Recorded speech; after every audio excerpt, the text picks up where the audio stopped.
Hello guys, how are you? I hope you all are good. आज की class में guys हम discuss करेंगे गुलाम वंश को, जो दिल्ली सल्तनत का फर्स्ट वंश रहता है, गुलाम वंश, जहाँ से दिल्ली सल्तनत की शुरुआत हुई थी। ठीक है, तो सबसे पहले हम देखते हैं कि इसको दिल्ली सल्तनत क्यों कहा गया। दिल्ली सल्तनत क्यों कहा गया? एक तो दिल्ली थी वो राजधानी थी, ठीक है, इसलिए कहा गया। दूसरा, सुल्तान से क्या बना? सल्तनत। सुल्तान। सुल्तान क्यों कहा गया? जैसे हम राजा कहते हैं, इंग्लिश में किंग कहते हैं, इसी तरह जो मुस्लिम लोग थे वे अपने राजा को सुल्तान कहते थे। इसी कारण दिल्ली सल्तनत का नाम दिल्ली सल्तनत पड़ा। ठीक है, समझ गया हो गया आप। अब हम देखते हैं कि गुलाम वंश की स्थापना किसने की। तो मोहम्मद गोरी था। मोहम्मद गोरी यहाँ आया और यहाँ आक्रमण करके वो वापस चला गया। ठीक है, तो मोहम्मद गोरी की मृत्यु के बाद जो गुलाम वंश था उसकी स्थापना किसने की? कुतुबुद्दीन ऐबक ने की। कुतुबुद्दीन ऐबक कौन था? मोहम्मद गोरी का गुलाम था। क्या था? गुलाम था कुतुबुद्दीन ऐबक।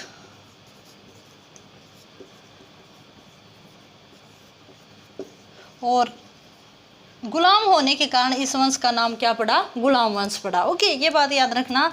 अब क्वेश्चन आता है कि इस वंश की स्थापना कब हुई थी? तो 1206 में इसकी स्थापना की गई थी। अब एक और क्वेश्चन आता है कि कौन सा ऐसा शासक था जिसकी मृत्यु घोड़े से गिरने से हुई थी? ठीक है, तो वो भी क्या है? हमारा कुतुबुद्दीन ऐबक है। कुतुबुद्दीन ऐबक की मृत्यु हुई थी चौगान खेलते समय घोड़े से गिरकर कुतुबुद्दीन ऐबक की मृत्यु हुई थी।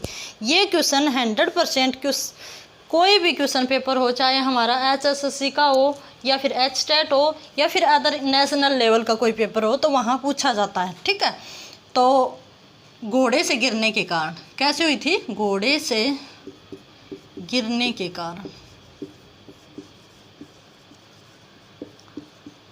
ऐबक की मृत्यु हुई थी। तो ये बात यहाँ तक क्लियर हुई।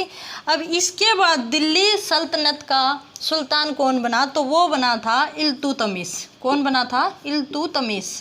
इल्तुतमिश कौन था?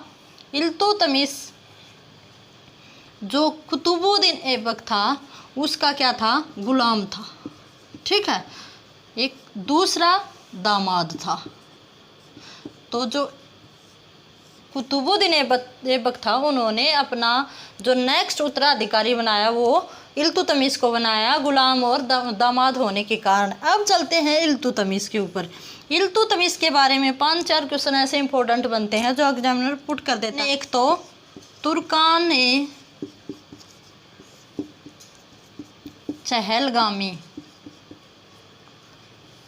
चहलगामी संस्था बनाई थी।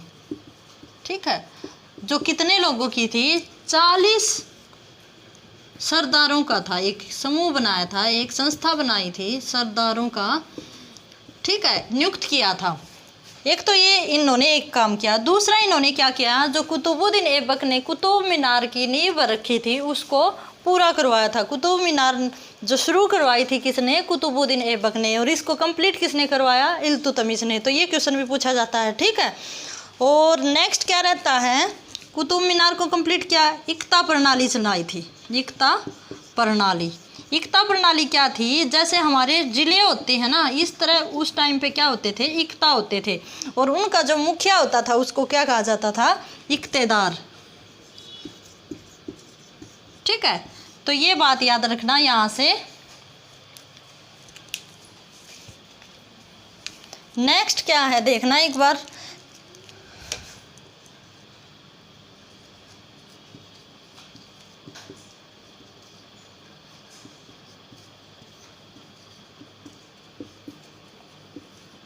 कंप्लीट करवाया।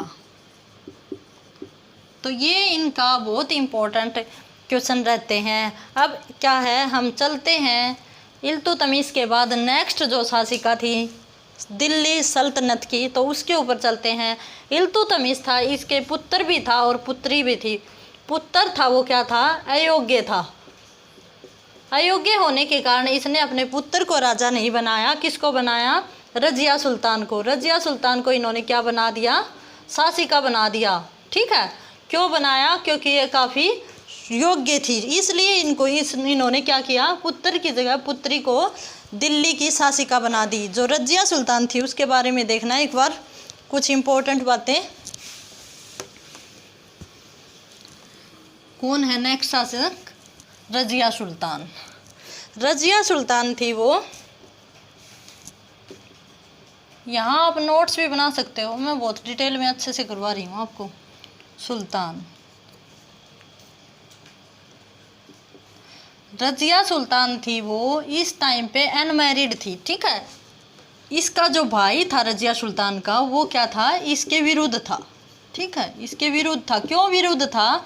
क्योंकि उसके पिता ने भाई को, पुत्र को शासक न बना के पुत्री को बना दिया, इसलिए इसका भाई इसके विरुद्ध था। और कब शासिका बनी थी ये? 1236 ईस्वी में ये दिल्ली की शासिका बनी थी। तो हम देखते हैं कि एक पहली बार समाज में, इतिहास में ऐसा हुआ था कि राजा के जगह पे, मेल की जगह पे फीमेल को शासिका बना दिया गया था। पूरे इतिहास में बड़े ही अलग बात थी। लोग थे वे इस बात को, कई लोग ऐसे भी थे जो जिनको ये बात गवारा नहीं आ रही थी, वे मान नहीं रहे थे कि एक लड़की हमारे ऊपर शासन करेगी, ठीक है। तो इस कारण से क्या था, बहुत ज़्यादा लोग इनके खिलाफ भी थे। लेकिन एक्चुअल में हम देखें तो रजिया सुल्तान बहुत अच्छी शासिका थी। और ये कैसी थी? फर्स्ट मुस्लिम शासिका थी, पहली मुस्लिम शासिका थी जो दिल्ली सल्तनत की गद्दी पे बैठी थी। और फर्स्ट भी यही थी और लास्ट भी यही थी। ये क्वेश्चन, अब क्वेश्चन ये आ जाए एग्जाम में कि लास्ट शासिका दिल्ली सल्तनत की कौन थी, तो वो भी हम रजिया सुल्तान कहेंगे, और फर्स्ट आ जाएगा तो भी रजिया सुल्तान कहेंगे, ठीक है।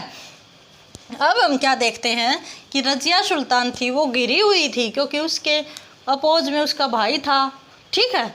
और कौन थे? अमीर थे, वे भी रजिया सुल्तान के अमीर, जो डाकू लोग हुआ करते थे उस टाइम पे, ठीक है। दूसरे और कौन थे? जो बहराम शाह था वो भी रजिया सुल्तान, क्योंकि वो भी दिल्ली के ऊपर निगाह जमाए हुए था। तो अब क्या किया कि एक बार जो अल्तुनिया है, अल्तुनिया कौन था? बठिंडा रियासत का इख्तेदार था, राजा था, ठीक है। बठिंडा रियासत थी जो उस टाइम पे, उसने क्या किया, रजिया सुल्तान को कैद कर लिया, बंदी बना लिया।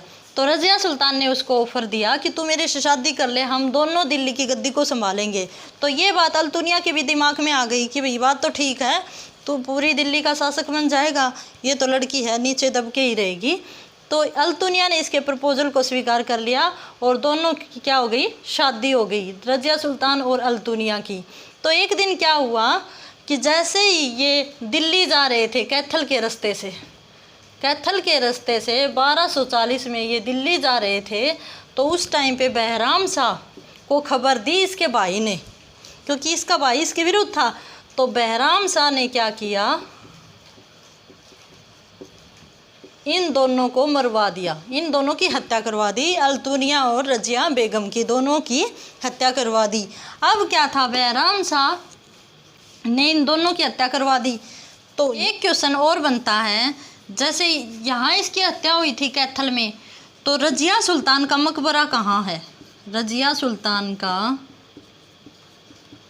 मकबरा, तो मकबरा है वो कहाँ है जहाँ इसकी हत्या हुई थी? कैथल में रजिया सुल्तान का मकबरा है। ये क्वेश्चन कई बार पुट किया जाता है। अब मैं मकबरा है इसकी क्या मीनिंग है ये मैं बता देती हूँ। जैसे हमारे हिंदू धर्म में समाधि बनाई जाती है, किसी की डेथ होने पर उसकी जो समाधि, जहाँ उसका अंतिम संस्कार किया जाता है, तो उसी तरह जो मुस्लिम लोग होते हैं वे अपनी जो पार्थिव शरीर होता है उसको दफनाते हैं और उसके ऊपर क्या बना देते थे, मकबरा बना देते थे। तो हमारी जो समाधि होती है उसी तरह उनका क्या होता है, मकबरा होता है। तो आई थिंक गाइज आपको दिल्ली की जो रजिया सुल्तान बेगम थी उसके बारे में पता चल गया होगा, कब उसकी मृत्यु हुई थी, कब उसकी जो शादी हुई थी किसके साथ हुई थी और कब गद्दी पे बैठी थी। अब नेक्स्ट शासक था दिल्ली का, तो वो कौन सा था? नेक्स्ट शासक है नासिरुद्दीन मोहम्मद। नासिरुद्दीन मोहम्मद है वो कौन था? तुर्की था, ये भी तुर्की से आया हुआ था। और ये क्या था, ये शासक बनने से पहले कैथल का इख्तेदार था। कौन था? कैथल का इख्तेदार था। शासक बनने से पहले कैथल का इक्तेदार। ओके, ये बात याद रखना, कई बार क्वेश्चन पूछ लिया जाता है। तो अब ये गद्दी पे बैठा तो इसका एक गुलाम हुआ करता था उस टाइम पे, कौन था वो? बलबन। बलबन गुलाम हुआ करता था जो कि हासी का इक्तेदार था। बलबन कहाँ का था? हासी का। ये ही क्वेश्चन पूछे जाते हैं इक्तेदार कि हासी का इक्तेदार कौन है और बलबन है वो कहाँ का इक्तेदार है। तो यहाँ इसके शासनकाल में क्या बात हुई? इसके शासनकाल में जो मेवात है ना, मेवात जो हमारा नू है अब इस टाइम पे, तो वहाँ पे जो मेवे जाति थी वो काफ़ी विद्रोह करती रहती थी, ठीक है। तो उनका विद्रोह दबाने के लिए नासिरुद्दीन महमूद ने किसको भेजा? बलबन को भेजा। कब भेजा? 1265 ईस्वी में।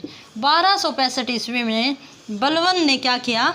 जो मेवातियों का विद्रोह था ना उसको दबाया। ये क्वेश्चन कई बार एग्जाम में पूछा जाता है कि मेवातियों का विद्रोह किसने दबाया? तो वो दबाया बलबन ने। कब दबाया? 1265 में दबाया। और उस टाइम पे दिल्ली का शासक कौन था? नासिरुद्दीन महमूद था, ठीक है। और एक और काम किया था बलबन ने, उस टाइम पे जो मेवाती लोग थे वे जो मेवात में बहुत ज़्यादा जंगल और वन होने के कारण जो वनों में छुप जाया करते थे, तो इन्होंने 1265 से लेकर 1287 तक जो जितना भी एरिया है मेवात का, उसमें जितने भी वन थे उनको साफ करवा दिया था, बिल्कुल नामो निशान मिटा दिया था जंगलों का, ताकि कोई भी मेवाती यहाँ छुप के न बैठ सके, ठीक है, हमला न कर सके।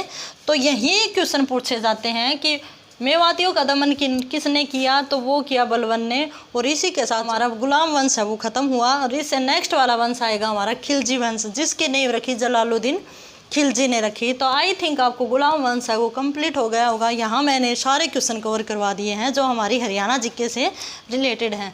तो गाइज़, अगर आपको मेरी क्लास पसंद आए तो इसको लाइक और सब्सक्राइब ज़रूर करना। और इसी के साथ हैव ए गुड डे।